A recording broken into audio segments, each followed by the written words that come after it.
हरियाणा दिवस पर प्रदेश सरकार ने सरकारी कर्मचारियों को एक बड़ा तोहफा दिया है। मुख्यमंत्री मनोहर लाल खट्टर ने सरकारी नियमित कर्मचारियों को लेकर बड़ी घोषणा की। सीएम मनोहर लाल खट्टर ने सरकारी कर्मचारियों को कैशलेस हेल्थ सुविधा दिए जाने का बड़ा ऐलान किया। इससे हरियाणा के 3.5 लाख सरकारी कर्मचारियों और 20 लाख आश्रितों को फायदा होगा। आपको बता दें कि काफी सालों से सरकारी कर्मचारी कैशलेस हेल्थ सुविधा की मांग कर रहे थे। अब प्रदेश सरकार की ओर से इनकी मांग पूरी कर दी गई है, जिसके लिए सरकारी कर्मचारियों ने सरकार का धन्यवाद किया और क्या कुछ कहा, आइए आपको सुनवाते हैं। अभी हाल ही में कल ही माननीय मुख्यमंत्री जी ने एक बहुत अच्छी स्कीम जैसे कैशलेस मेडिकल की हमारे बागवानी विभाग के लिए, फिशरी विभाग के लिए लॉन्च की है। और जैसे आज हमने देखा भी, पढ़ा भी, जल्दी सभी विभागों में ये स्कीम लागू होगी।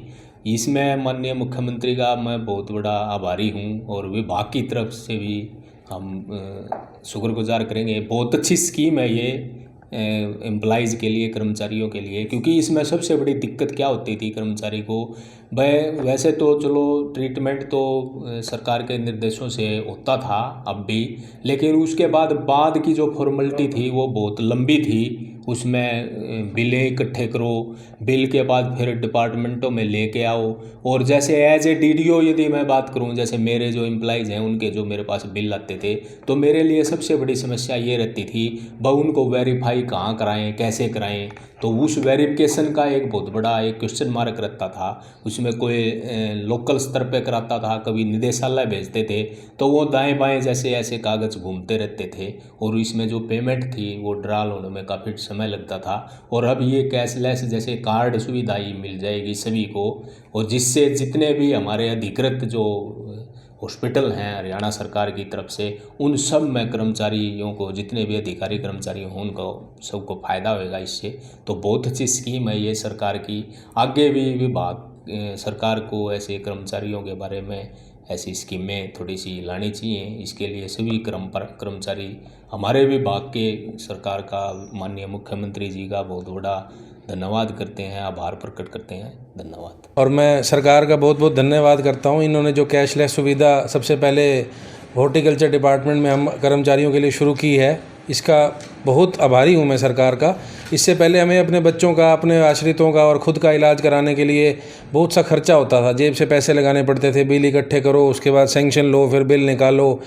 तो कुछ कर्मचारी इस तरह से भी हैं जो हैंड टू माउथ हैं, उनके लिए पॉसिबल नहीं हो पाता था, जो कि अब सरकार ने कैशलेस सुविधा कर दी है। अब डायरेक्ट हमें सिर्फ मेडिकल में जाना है और अपने बारे में कार्ड, जो भी संबंधित दस्तावेज दे करके फ्री में इलाज कराएंगे। इसके लिए मैं सरकार का कर्मचारियों की तरफ से बहुत बहुत धन्यवाद करता हूं। धन्यवाद। काफ़ी फ़ायदा होगा इससे फ़ायदा इतना ज़्यादा होगा कि बहुत ही अधिक फ़ायदा होगा इससे। अब कर्मचारी मतलब किसी प्रकार से घबराएगा नहीं किसी बीमारी से, और वो अपने परिवार का और अपने मतलब किसी भी प्रकार की बीमारी के लिए उसे अच्छे से अच्छे हॉस्पिटल में इलाज की सुविधा मुहैया करवा दी गई है। पहले कर्मचारी को जेब से पहले कर्मचारी को सारा जो राशि थी वो जेब से देनी पड़ती थी, बिल इकट्ठे करवा करके यहाँ प्रस्तुत करने पड़ते थे।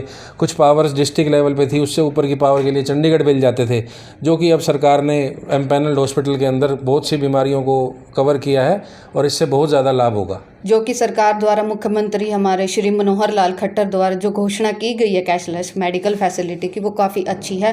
पहले कर्मचारियों को बहुत ही तकलीफ होती थी, जैसे उनको बिल्स या मेडिकल वगैरह के बिल्स बाद में देने पड़ते थे, लेकिन अब जो कैशलेस हुई है उससे सरकारी कर्मचारियों को काफ़ी फ़ायदा होगा। और हम सरकार की इस घोषणा से काफ़ी कुछ खुश हैं और आने वाले टाइम में सरकार से उम्मीद करते हैं कि और भी इस टाइप की कोई नई योजनाएं सरकार लेके आए। धन्यवाद। अच्छा, कर्मचारी बीमार होता था तो काफ़ी दिक्कतें होती थी। हाँ, कर्मचारी जो पहले बीमार होते थे तब काफ़ी दिक्कतें होती थी, उनको मेडिकल के चक्कर लगाने पड़ते थे, अधिकारियों के चक्कर लगाने पड़ते थे और फिर बिल सबमिट करने पड़ते थे। लेकिन अब ऐसा कुछ नहीं होगा, जो कि कैशलेस है, काफ़ी फायदेमंद है। दैनिक सवेरा के लिए रोहतक से सुरेंद्र सिंह की रिपोर्ट।